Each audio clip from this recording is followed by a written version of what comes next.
بسم اللہ الرحمن الرحیم۔ السلام علیکم۔ آج کا عنوان غار ثور کا واقعہ۔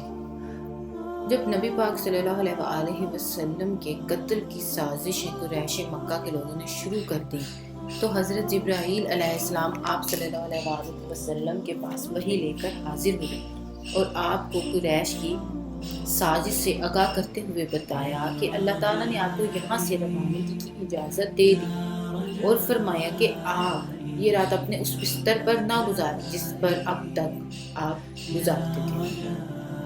یہ 26 سفر کی بات ہے۔ اس اطلاع کے بعد آپ صلی اللہ علیہ وآلہ وسلم ٹھیک دوپہر کے وقت حضرت ابو بکر صدیق رضی اللہ عنہ کے گھر تشریف لے گئے تاکہ ان کے ساتھ ہجرت کے سارے پروگرام طے فرما لیں۔ حضرت عائشہ رضی اللہ عنہ فرماتی ہیں کہ ٹھیک دوپہر کے وقت ہم حضرت ابو بکر کے گھر تشریف لے گئے۔ حضرت ابو بکر نے فرمایا، خیریت ہے اللہ کے رسول، آپ اس وقت کسی اہم معاہدے ہی کی وجہ سے تشریف لائے ہیں۔ آپ صلی اللہ علیہ وسلم نے فرمایا کہ مجھے اللہ تعالیٰ کی طرف سے روانگی کی اجازت دے دی گئی ہے۔ ادھر قریش کے لوگ آپ کے مکان کو گھیرنے لگے۔ وہ لوگ جنہوں نے آپ صلی اللہ علیہ وسلم کے گھر کو گھیرا ہوا تھا، ان کے نام ابو جہل، حکم بن عاص، عقبہ بن ابی معیط، نصر بن حارث، ابو لہب، امیہ بن خلف، یہ سب تھے جنہوں نے آپ صلی اللہ علیہ وآلہ وسلم کے گھر کو گھیرا ڈالنا شروع کر دیا۔ ابن اسحاق کا بیان ہے کہ جب رات ذرا تاریک ہو گئی تو یہ لوگ گھاٹ لگا کر آپ صلی اللہ علیہ وآلہ وسلم کے دروازے پر بیٹھ گئے کہ آپ سو جائیں اور یہ لوگ ان پر ٹوٹ پڑیں۔ ان لوگوں کو پورا یقین تھا کہ آج ہم اپنے ناپاک مقصد میں کامیاب ہو جائیں گے۔ انہوں نے آدھی رات کے وقت کا مقرر کیا تھا کہ آدھی رات کو ہم نبی پاک صلی اللہ علیہ وسلم کو نعوذ باللہ قتل کریں گے۔ اسی لیے یہ لوگ جاگ کر رات گزار رہے تھے اور وقت مقرر کے منتظر تھے، لیکن اللہ اپنے کام پہ غالب ہے۔ اس ہی کے ہاتھ آسمانوں اور زمین کی بادشاہیت ہے۔ جو وہ چاہتا ہے وہ کرتا ہے، جسے بچانا چاہتا ہے اس کا بال بھی کوئی باقی نہیں کر سکتا۔ اس موقع پر درج ذیل آیات رسول پاک صلی اللہ علیہ وآلہ وسلم کو مخاطب کرتے ہوئے بیان فرمائے گئی ہیں کہ وہ موقع یاد کرو جب کفار تمہارے خلاف سازشیں کر رہے تھے تاکہ تمہیں قتل کر دیں۔ یہ وہ لوگ داؤ چل رہے تھے اور اللہ بھی داؤ چل رہا تھا، اور اللہ سب سے بہتر داؤ چلنے والا۔ بہرحال قریش کے لوگ اپنے مقصد میں ناکام ہوئے۔ اس نازک مرحلے میں رسول اللہ نے حضرت علی سے فرمایا کہ تم میرے بستر پر لیٹ جاؤ اور یہ میری سبز چادر اوڑھ کر سو رہو، تمہیں ان کے ہاتھوں کوئی تکلیف نہ پہنچے گی۔ رسول اللہ صلی اللہ علیہ وآلہ وسلم یہی چادر اوڑھ کے سویا کرتے تھے۔ اس کے بعد رسول اللہ باہر تشریف لائے اور ان کفار کے سامنے ان کے سروں پہ مٹی ڈال دی اور وہاں سے چلے گئے۔ اللہ تعالیٰ نے ان کفار کی نگاہیں پکڑ لی تھی، وہ آپ کو دیکھ نہیں سکتے تھے۔ اس کے بعد آپ حضرت ابو بکر کے گھر تشریف لے گئے اور ان کی کھڑکی سے نکل کے دونوں رات ہی کو مکے سے نکل گئے۔ اس موقع پر انہوں نے غار ثور میں پناہ لی، جو مکہ سے 5 میل کی دوری پر بہت اونچا پہاڑ ہے، اس کے اوپر ایک غار تھی۔ اب کفار انتظار کر رہے تھے باہر کہ ایک غیر متعلقہ شخص، بعض روایات میں آتا ہے شیطان نے آ کے لوگوں کو بتایا کہ شیطان ان سے پوچھا کہ تم لوگ کس کا انتظار کر رہے ہو؟ تو ان کفار نے کہا کہ نبی پاک صلی اللہ علیہ وسلم، جس پر اس نے کہا کہ وہ تو چلے گئے۔ جب انہوں نے کھڑکی سے جھانک کے دیکھا تو اندر حضرت علی رضی اللہ عنہ سوئے ہوئے تھے، تو انہوں نے کہا نہیں، وہ تو اندر سوئے ہوئے ہیں، لیکن ان کو معلوم نہ تھا کہ وہ حضرت علی رضی اللہ عنہ۔ جب صبح ہوئی تو کہنے لگے، اے علی، آپ صلی اللہ علیہ وآلہ وسلم کہاں ہیں؟ محمد کہاں ہیں؟ حضرت علی نے فرمایا، میں نہیں جانتا۔ 27 صفر اور سپتمبر کا مہینہ تھا، 622 عیسوی تھی۔ آپ اور حضرت ابو بکر صدیق رضی اللہ عنہ وہ راستہ اختیار کیا جو مدینے سے بالکل مختلف تھا، دوسری سائیڈ پہ تھا، تاکہ جو پیچھے قریش کے لوگ لگے ہوئے تھے وہ ان دونوں کو نہ پکڑ سکے۔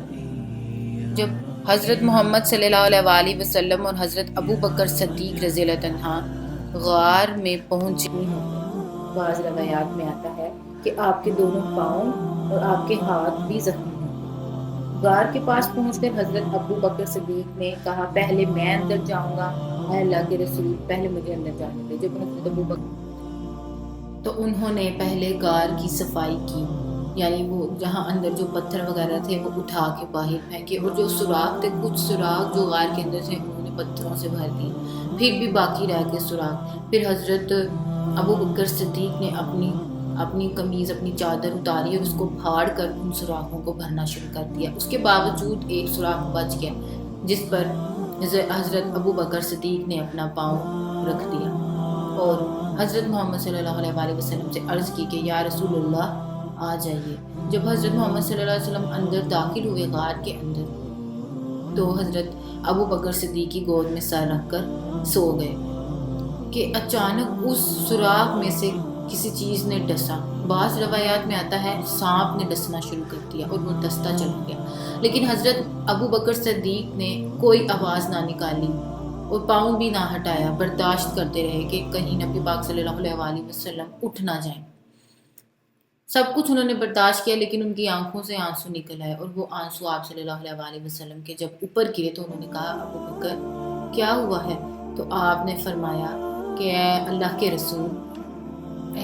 رسول میرے والدین آپ پہ فدا، اے اللہ کے نبی مجھے کسی چیز نے ڈس لیا ہے۔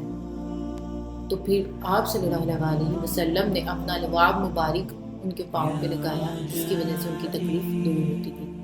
اب جو قریش کے جو لوگ تھے جو آپ صلی اللہ علیہ وسلم کو ڈھونڈ رہے تھے، اتنے وہ چالاک تھے کہ وہ اس غار کے بالکل قریب پہنچ گئے۔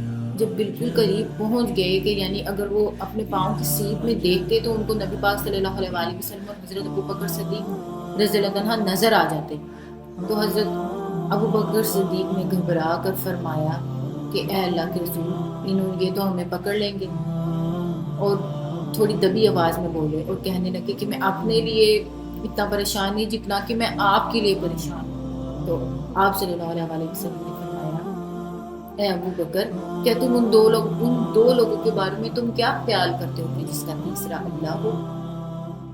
اتنا کامل ایمان تھا، اتنا بھروسہ تھا اپنے رب پہ، اور ایسا ہی ہوا۔